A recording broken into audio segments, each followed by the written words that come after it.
My panel may have different or more nuanced views. I have three distinguished panelists to discuss private sector payment systems versus public payment systems. First, Hayes Littlejohn, the CEO of EBA Clearing, immediately on my right. Jesse McWaters, Senior Vice President, Regulatory Affairs and Public Advocacy at Mastercard. And David Ballaschk, Senior Payments Expert in Strategy, Policy, and Oversight for Payments and Securities Settlement at the Bundesbank. Let's jump into it.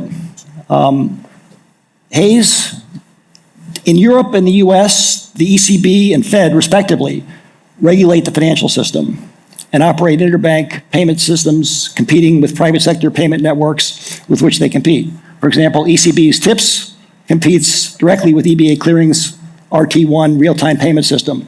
Fed now competes with TCH's RTP. Is there a conflict of interest? And if so, how might it be addressed? Well, Eric, that's a really good question, and probably the key question, and once we answer it, we can all go home, right? Just for those, just to know who's here, has everybody heard of eBay Clearing? Do you know who we are? Okay, that's very telling. We don't usually come to places like this type of conference, so we're probably one of the most important companies you've never heard of. We are a market utility, collaborative in nature. We're running on a cost recovery basis. We run systemically important payment systems, two of the largest ones in Europe. We operate the largest ACH in Europe and one of the largest in the world for credit transfers and direct debits. And we introduced RT1 in 2017. When there was a call by the ECB to address the topic of instant payments and make something available on a pan-European basis. That was well before TIPS. TIPS came in about a year later. And to your point, Eric, one of the reasons that they came in was they said, well, there's a market failure. Well, okay, things have been going for a year.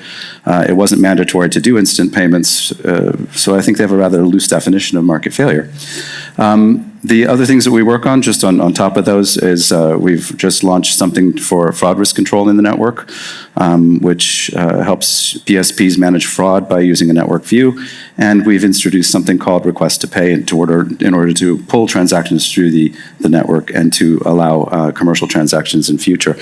So is there an inherent conflict of interest? Yeah, they're my regulator. The ECB is my regulator. And they also operate a competing system. And I use the word competing a little bit for market infrastructure. Should be some competition for some of the reasons that you mentioned. But it's not a pure competition.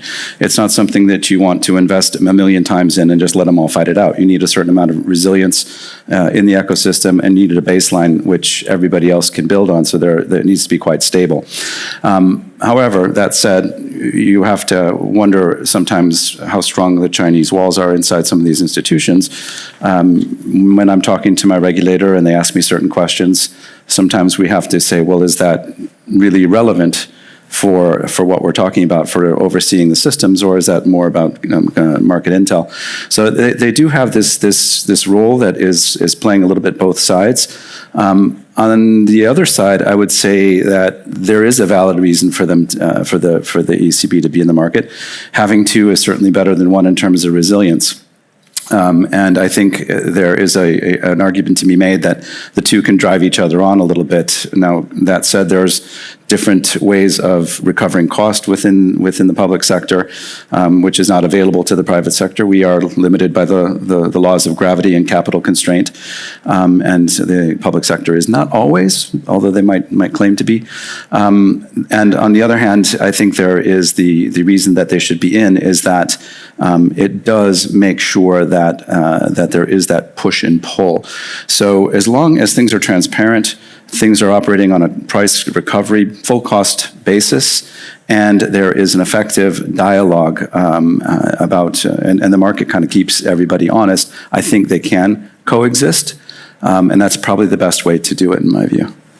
David, do you have a view from your central bank vantage point? I'm kind of the lone wolf today, I guess. Small central banks have been operating payment systems for quite a long while due to different reasons. First of all, to actually guarantee the functioning of monetary transmission, so that our monetary policy actually reaches the market. So that's one reason, at least for RTGS.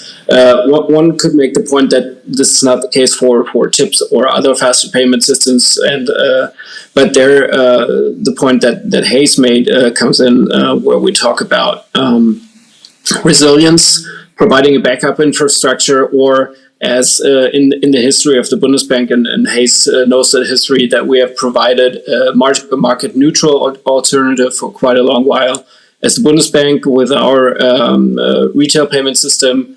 And we never strived for a role where we wanted to lead the market, just provide a backup infrastructure and actually provide something for smaller banks that wouldn't want to connect to other payment infrastructures for whatever reasons.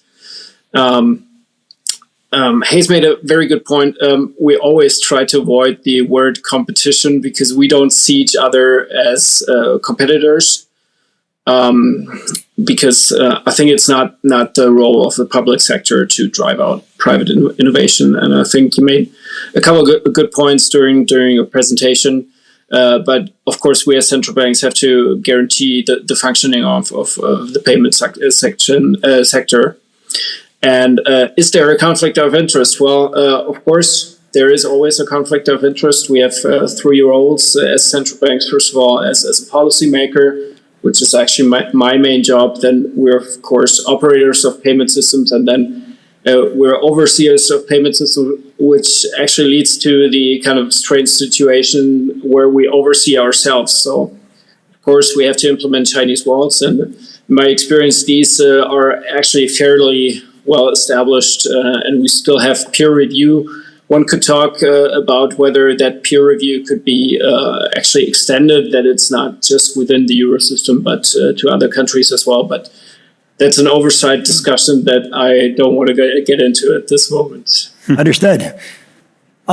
Hayes, a quick question, follow-up for you on system resiliency for instant bank payment systems. And I guess I'll focus on the U.S. market. Maybe you can speak very freely about what's going on in the U.S. market. So FedNow, instant payment system, launched last year.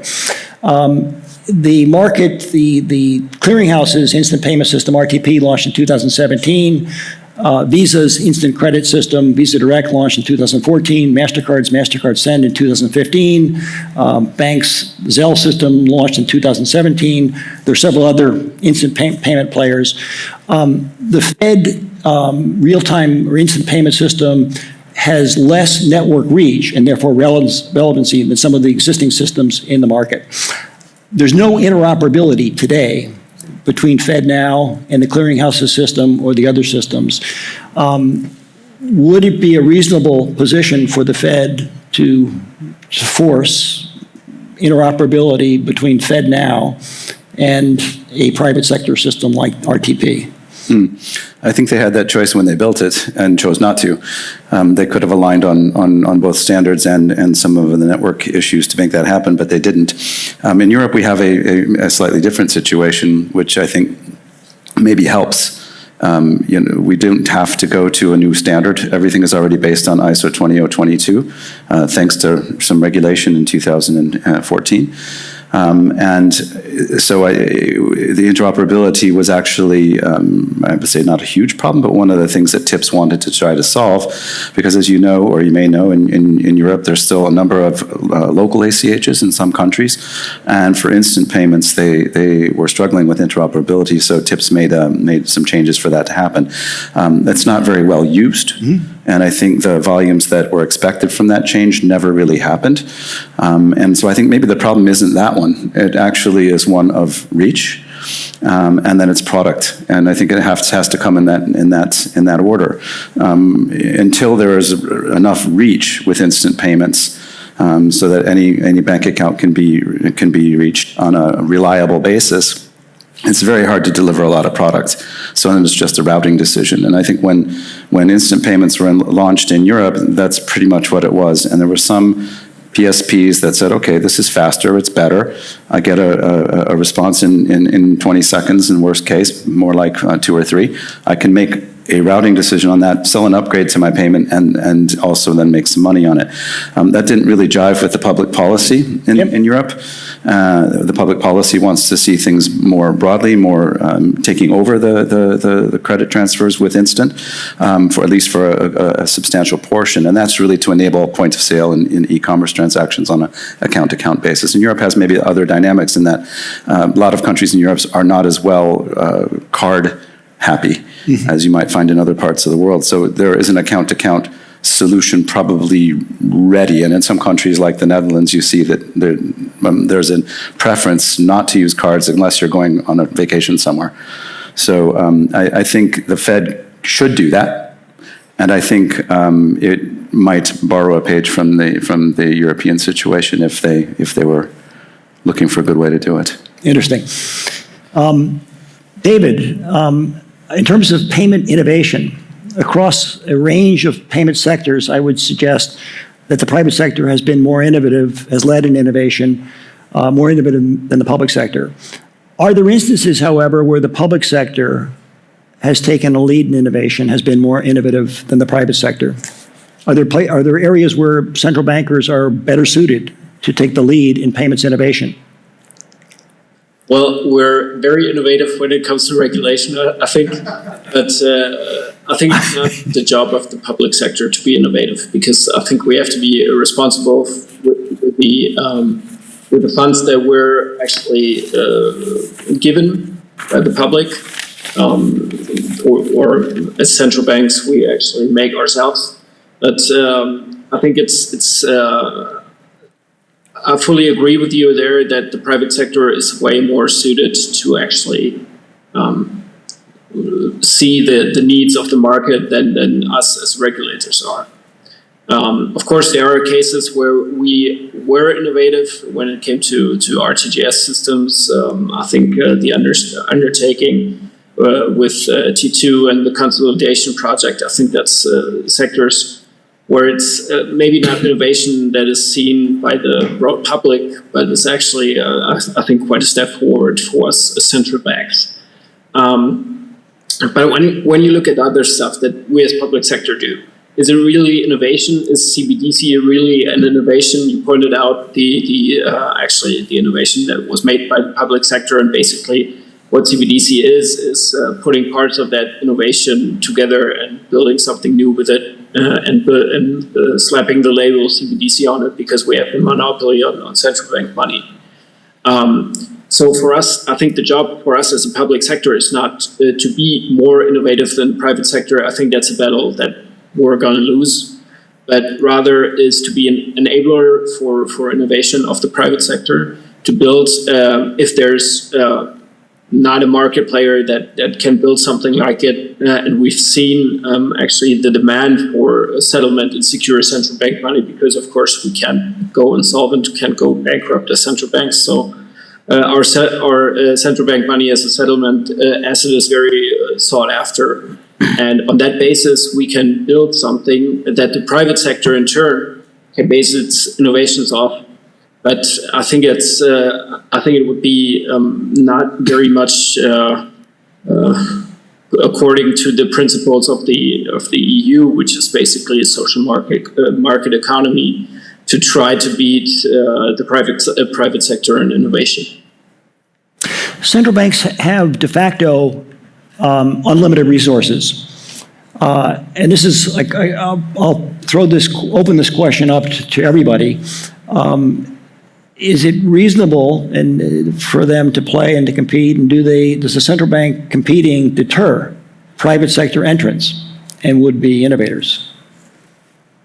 I mean, maybe I'll jump in here, and I think that sometimes we see people talk about the entrance of a central bank as a competitor as adding competition to the market. And I think that can often be on a kind of a sort of a rather simplistic view that said, well, if you have X number of competitors, you add the central bank in, that will be X plus 1 competitors. And I would say that the central bank is a horse of a different color in this sense. It comes with unlimited resources. Absent appropriate separations of powers, it has the ability to engage in some degree of self-dealing, something we don't necessarily see in advanced market economies, but that we can sometimes see in emerging markets. And as such, I think that there can be good reasons for the entry of a central bank and central bank payment systems into a market, but simply doing so in order to add to competition, I would posit that it's more likely that you will find, regulatory means, investments in competition, investments in private sector innovation to likely be more directly stimulative of innovation and payment sector competition. And I think that is something that makes the notion of public sector entry for the purpose of competition quite different from some of the other use cases that you mentioned, such as a perception that there are market failures, for example, around sovereignty or around financial inclusion, where I think we have seen, some instances where public sector innovation has delivered meaningful improvements on those metrics. David, do you have a view on the central bank competing potentially? I would love to contradict you here, but I think so. My favorite competition economist is actually always said Walter Eucken. I think it's mainly a German phenomenon. He always said that economic actions have to go along with liability, and of course, then you get the profits from your economic actions. But of course, when we look at central banks, theoretically, we could take on almost unlimited liability, which would actually mean that we could be way more active than we are and take on way more risk, which would be, in my opinion, actually disturb the market quite a lot.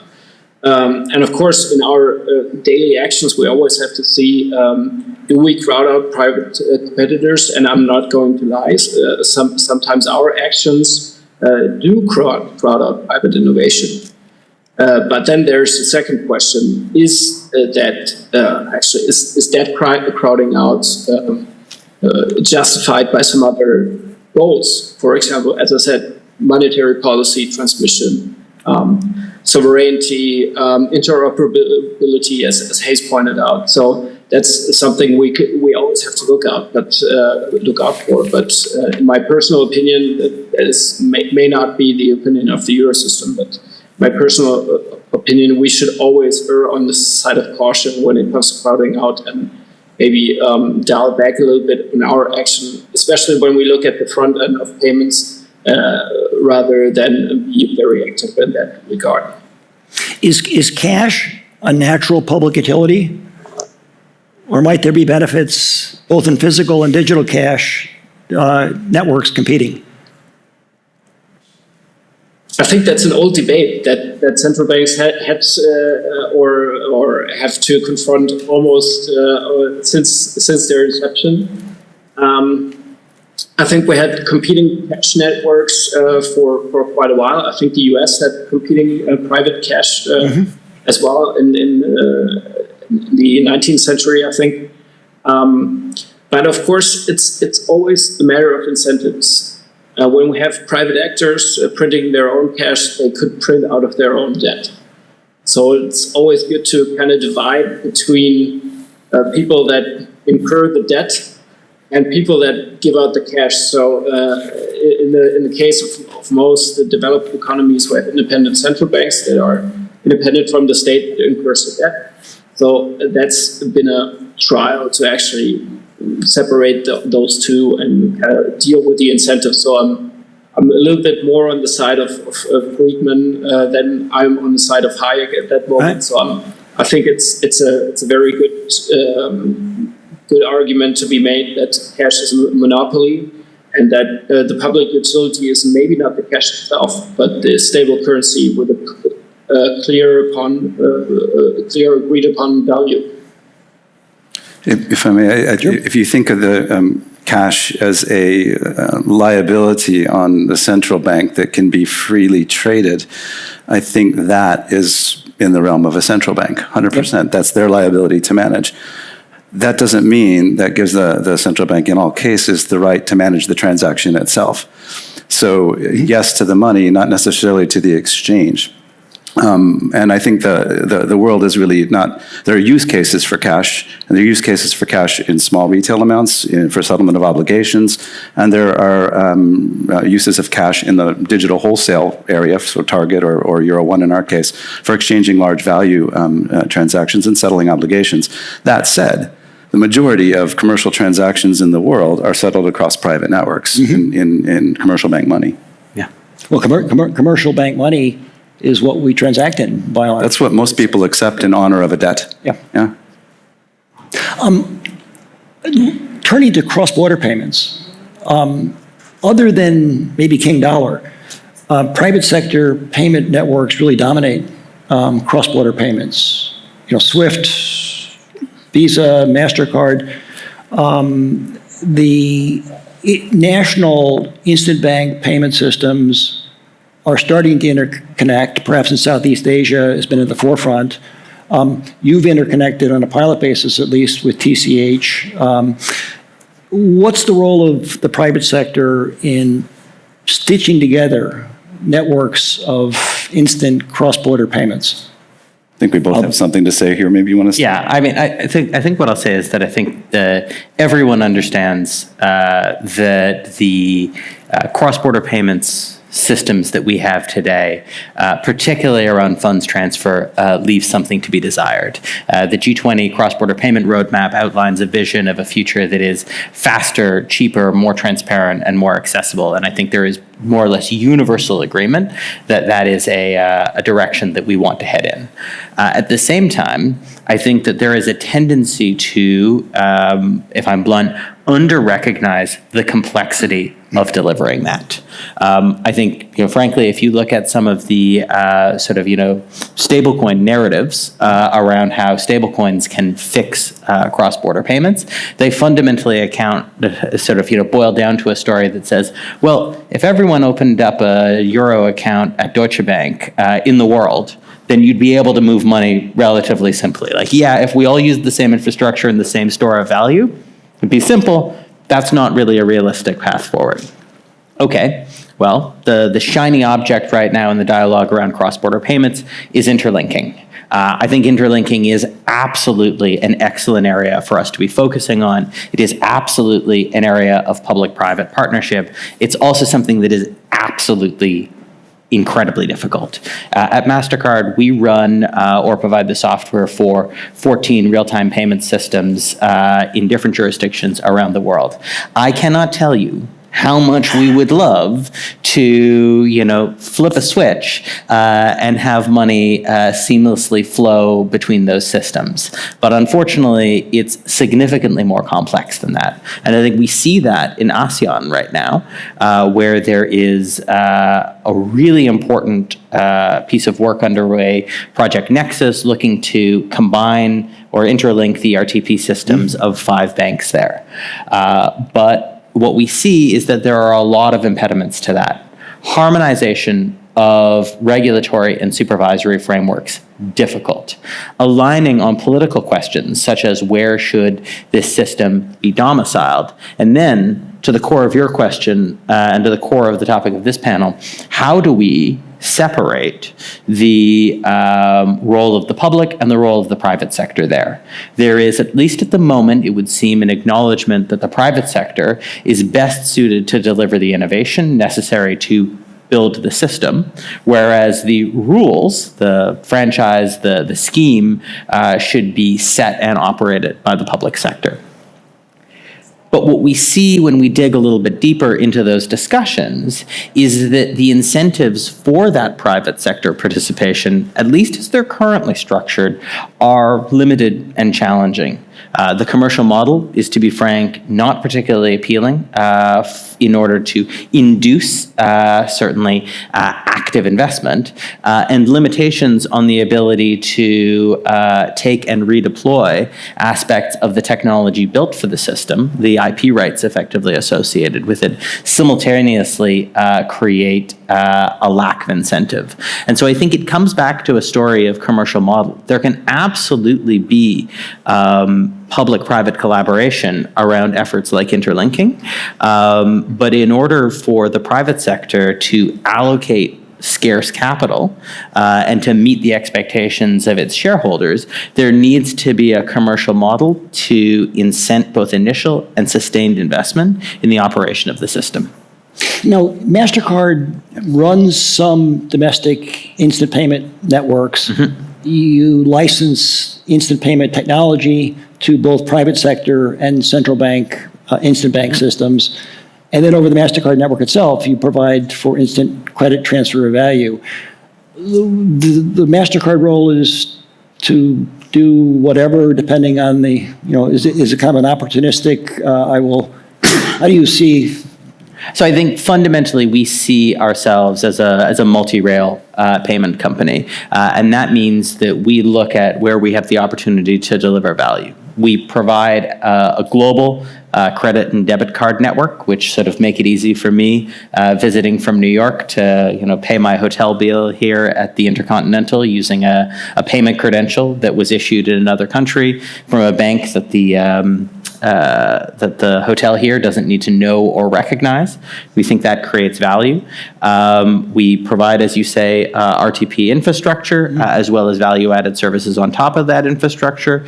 And then we provide, I think, more and more critically in payment systems, a variety of cyber and intelligence services that help to keep these networks secure. And one of the things that we really see in this space, and that I think as we think about governments moving more and more aggressively into digital payments, that it's not just about building the system. It's about preserving the security of the system and being in a position, vis-a-vis commercial model, to have the incentives and the availability of capital necessary to make constant reinvestments to stay ahead of the complex fraud trends that we see. Yeah, and I would say alignment on risk and reward is totally what I would say what you're saying in my words. We did run a proof of concept with the clearinghouse, and we called it IXB for immediate cross-border. And what we found from that is that interlinking RTP with RT1 isn't that hard. And I think in Nexus and what they're doing, the technical bits are maybe a little bit overemphasized relative to the other bits. What we learned is that the softer bits are the harder bits to solve. So conflicting compliance regimes, different ways of interpreting AML, imbalanced liquidity, illiquidity in some markets, unclear legal status, and maybe even conflicting legal status across different jurisdictions, which is in traditional banking covered by usance or ICC or other types of agreements. Lack of international rule books or scheme, as it's often called, and ultimately governance. And if Nexus survives or fails, I don't know, but it will need a good governance model to do that. And whether that's entirely public sector driven or some mix between the two, I don't know. But it is probably the key one to solve, because without it, none of this other stuff can be solved, none of the soft stuff.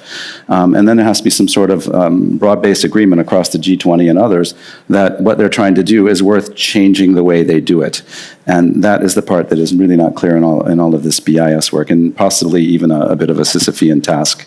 Absolutely. Now your interoperability with TCH's RTP is bilateral between two huge markets, but it's bilateral. To scale globally, is a hub model of some sort more efficient? Do we end up in a world with a patchwork of bilateral interoperability? It's bilateral to start, but it's multilateral in design. So what it is that two clearing systems are linking with the messaging bit in the middle.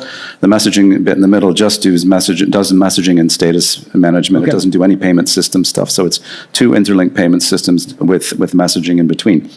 That makes it a lot more scalable. So for another immediate payment or instant payment system to link on, they have a technical interoperability, which is based on ISO 20022. They have to understand the status messages, and they have to agree to a kind of light scheme that we have evolved as part of it. So, Do CBDCs maybe have a role? So, to date, most CBDCs have disappointed. The sand dollar has been, I would say, a failure. The E-Naira has been a failure. The Jamdex in Jamaica has been a failure. Eastern Caribbean's Dcash has been a failure. The E-Yuan's been much hyped. The Chinese government is paying salaries and suppliers. Is there a role, could CBDCs become relevant and even disrupt cross-border payments? Wow. I'll throw that open. Do you want to go first? I would say the simple answer to that is I really doubt it. But and the reason I say that is I think goes back a bit to the governance point I was making before. Somebody kind of has to be in charge, and so what is the mechanism to agree how all of that is going to work? So.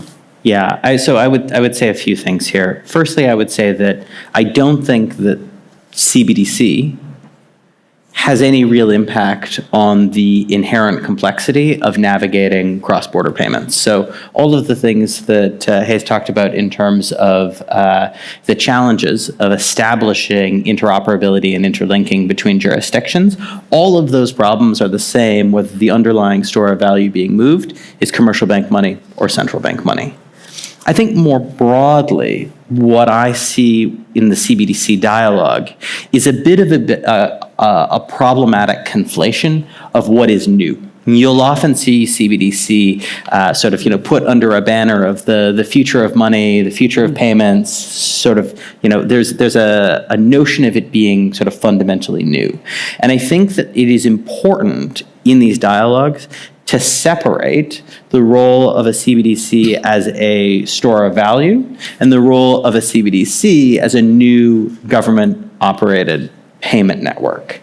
And so, when we think about what's new with a CBDC, there is a new digital account or some other store of value, it might be a token, that provides retail individuals with access to a new form of central bank money. This is new, and it's innovative in so much as it means that if you want to, hold central bank money, you no longer need to sort of, cut a hole in your nice mattress and, stuff some dollars or some euros or some yen in there. You can do it, in a digital format. And the other thing that we've seen, but I think the thing that is fundamentally optional about a CBDC is we have seen central banks build out new payment networks to support the movement of these funds. And I think as we've gotten to understand this work better, what we've realized is that's an optional choice. For example, in the case of the digital euro, a lot of private sector actors, existing networks like EPI, for example, and ourselves, have advocated that a digital euro need not be carried solely on a new set of payment rails being built by the ECB. There's no reason that this new set of accounts couldn't be interconnected through a variety of competing schemes and sets of processing rails. Now, to date, the ECB hasn't been open to that, but I think that it is nonetheless important for us to keep in mind that creating the liability of the central bank and providing people with a new way of accessing it is separate from building a new payment rail. And that if we start to talk about payments innovation, you sometimes hear people talk about programmability. There's nothing inherent to the concept of programmability that couldn't be deployed agnostic to the underlying store of value. Programmability is deployed today against the somewhat questionable store of value that exists in a variety of forms in the world of crypto. It could absolutely be applied to tokenized commercial bank deposits, and although we've seen very few examples of it to date, it can be applied on central bank digital currency rails as well. And so I think that separation is really important to keep in mind. Okay. Let's turn briefly to retail payments. Electronic retail payment systems, that sector is enormously competitive planet-wide. There are literally hundreds of private sector retail payment systems, card payment systems, traditional alternate payment systems. We've got now at least a handful of central banks that have launched traditional card payment networks in Nigeria, UAE, and Nepal are building. Sri Lanka has one. The Russian Central Bank has one. Is there a place for the central bank providing, retail card systems? Is the retail sector different? And I'll throw that to you, Jesse. And clearly there's a place for it. They're doing it. They're doing it, yes. I think that what I'll maybe comment on here, Eric, is a trend that I see in kind of the wonky policy circles in which I spend altogether too much time swimming, and it's that alphabet soup of DPI. Digital public infrastructure. And I think if we are seeing a most significant shift in the issues that we've talked about on this panel, it's that there has always been a discussion about the role that the central bank should play in sort of wholesale and interbank connectivity. But now we are seeing central banks have significantly more appetite and being interested in making considerable investments into making an entree into the world of retail payments, establishing retail payment networks that PSPs and digital wallets sit on top of and do that kind of last mile of delivery. And I would say, though this is probably a bit of a simplification, that there are two fundamental reasons that we see for this, and in my view, both of them are entirely at their core justifiable. One, a view that the current system, particularly in emerging economies, has been inadequate in terms of serving the bottom of the pyramid. For whatever reason, perhaps that there hasn't been a means identified of doing so in a way that is commercially viable. You have aspects of the population who do not have access to payments. And then the second one, in a world that is increasingly geopolitically fragmented, is that we see an appetite to achieve sovereignty in payments, sovereignty in digital systems that says, well, I don't know that I can entirely rely on a payment system that's domiciled in a foreign land. Maybe I need to build my own here so that I have something in the event that I find myself less connected to the world or less connected to a particular jurisdiction. Well, in that regard, perhaps the Russia example is an exemplar, right? Well, after 2018 invasion. And yeah, no, I think you're absolutely right, Eric. I think at the core of it, it's not the place of the private sector to tell the public sector what national security concerns should be. Instead, I think the role of the private sector is to engage with the public sector and find ways of solving these market failures as a collaborative effort. If I can deploy an analogy for a second here, I think that there is a temptation around digital public infrastructure to view it as a bit of a panacea. I sometimes think of it a little bit like I'm a lifelong renter, and I sometimes think about what it would be like to build a home. And one of the things that I imagine in building the home is that I'm going to be able to make all of these choices that mean that I have, just the right kitchen and just the right bathroom that I like. I'm going to be able to have it set up just the way I want. And when I'm thinking about that, I don't always spend a lot of time thinking about property taxes, homeowners associations, maintenance costs of the various sort of plans that I'm making. Sinking fund. Yeah, right? And so there is this real sense in which I think it is tempting when you're thinking about setting your own digital public infrastructure around payments to say, I'm going to solve all of these problems, and not necessarily to think so much about the maintenance challenges. How am I going to keep this system secure? How am I going to reinvest? Are the banks and the PSPs going to have an incentive to come to the table? If they don't, and if I mandate them to come to the table, what's that going to mean for their incentive to make investments in the system, to make it easy to use, to make it ideal for the retail consumer? And do I ultimately find myself on a path here where, having committed to the development of this system, because I believed that it could be a public good, that I'm suddenly saying, well, I have to make this thing work. I'm politically committed to it now. Maybe I'm just going to have to put my finger on the scale a little bit, add some distortionary or coercive economics in order to get where I need to get. I think there is this real sense in which there is these are programs absolutely driven by good, but if we imagine that digital public infrastructure is a panacea, that it's a free lunch, we're going to find ourselves in problematic situations. And so I think the real core of this is that public and private sector need to work together in order to identify how to address market failures like sovereignty and financial exclusion, while minimizing the unintended consequences like increased fraud or misallocation of capital or brittle payment systems or a lack of investment in innovation. And I think if you think about financial inclusion, that's about partnership. It might be in some cases about sponsorship. It may sometimes be about mandates. And if you think about sovereignty, it's about arrangements that are somehow severable, that are, supporting those sovereignty means without cutting the country off, before anything has necessarily gone wrong from a geopolitical stance. So I'll stop there. This is a topic I'm passionate about, as you can see. Yeah, I want to turn to electronic banknotes. Before, I just want to make a quick comment.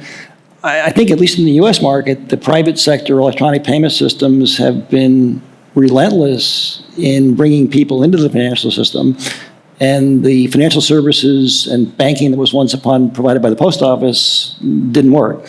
But let's And Eric, if I can just put one thing there, well-intended regulatory interventions have sometimes acted in opposition to financial inclusion. Absolutely. The Federal Reserve's own research shows that the regulation of debit interchange has resulted in a lack of access to low-fee accounts, which has in turn driven some more vulnerable Americans to choose either to operate in cash or to use less regulated and less well-protected payment systems. Fortunately, Rich Fairbanks and Capital One is addressing that problem. But David, you touched on banknotes issued in the United States in the 19th century. In the 21st century, could electronic banknotes, which are a retail payment system, coexist with CBDCs? And would that be healthy? It depends. So that's a central banker answer, no. But it always depends. So if you see as electronic banknotes as another form of CBDC, I think it's and kind of put them in parallel with account-based CBDC or token-based CBDC. I think it would be a waste of public money to have two similar projects running at the same time. Another issue is, I think they both actually would address most of the same issues, in my opinion. So they would probably cannibalize each other. So I don't really see the possibility for them both to coexist, to be honest. So at least thinking from a standpoint that I'm a very much a central banker, that banknotes are always issued by the central banks, of course. And we as central banks offer a CBDC in parallel, I think that would be a waste of taxpayers' money, to be honest. Okay. Turning our sights to payment system efficiency, and a Finnish central banker, Harry Lehtinen, in 2009 at the Kansas City Fed's payment conference on the role of central bank in payments, memorably contended that America had too many competing payment networks and the single system would be more efficient. Would consumers, merchants, and banks be better served by a single credit card system, a debit card network, a single digital wallet, a single real-time interbank payment system, a monopoly issuer physical cash, or single digital currency? Are there areas in payments where the benefits of efficiency trump the benefits of competition? David, I'll throw that to you first. So in my personal opinion, and there I have to actually contradict my colleague from Finland, I think competition itself is an efficient market mechanism. I think it would be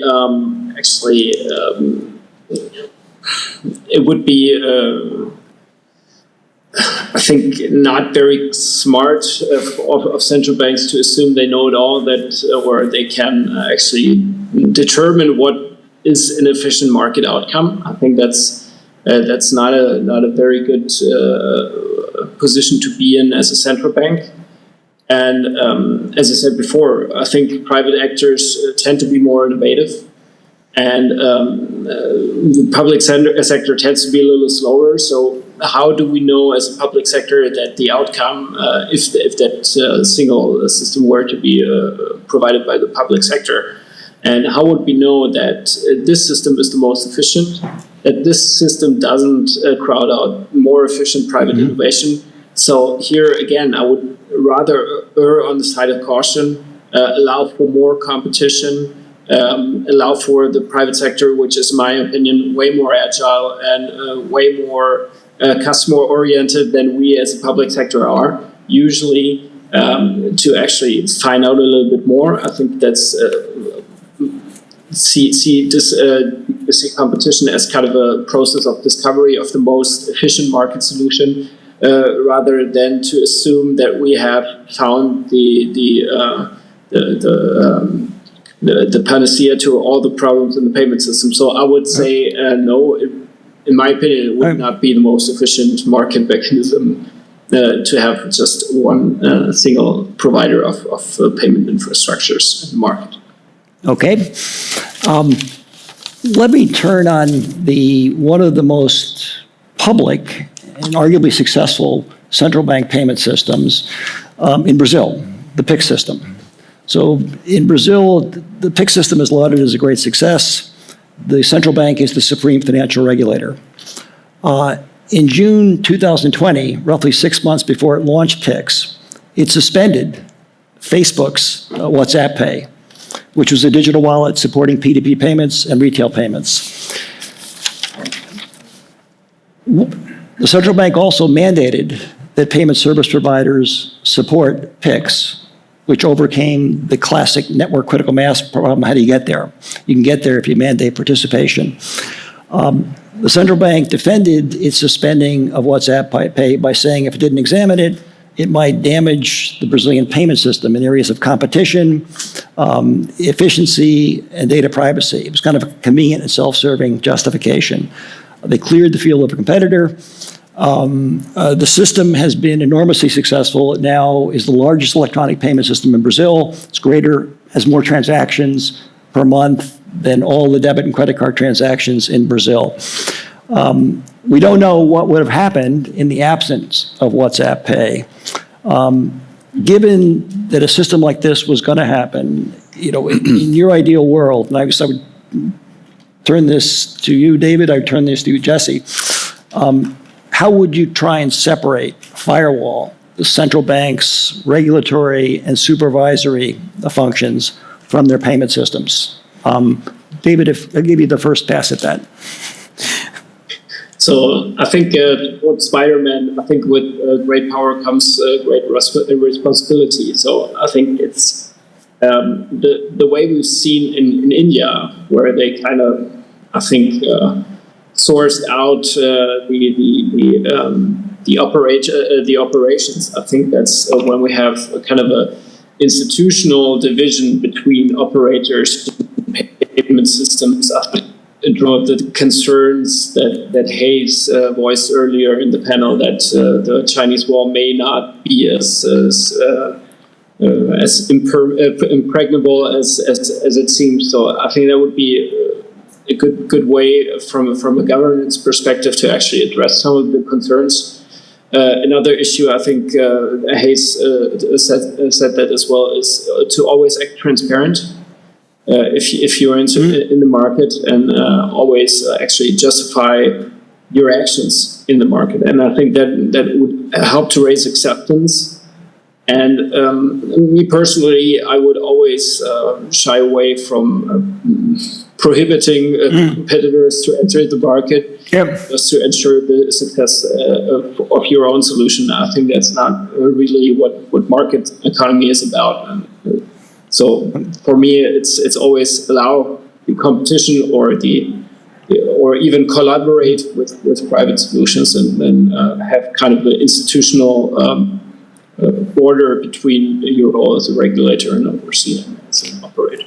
Well, Jesse, you get the quick last word. So I think I'd just say that I concur absolutely with David. I think that formalizing the separation between digital public infrastructure and the central bank, even if the central bank has a critical role in spinning it up, is a really clear and effective way of creating separation of operations and supervisory oversight. I think that's particularly important in retail-facing use cases. It may not be as possible in wholesale ones. And I would further say that given the considerable costs associated with deploying retail solutions and running those solutions and investing in their continuous security, it has the added benefit of providing transparency around exactly how much that public good is costing to the public. Well, thank you. I think that's a wrap. David, thanks for dialing in. And Ace, Jesse, thanks for participating. Pleasure. Thank you.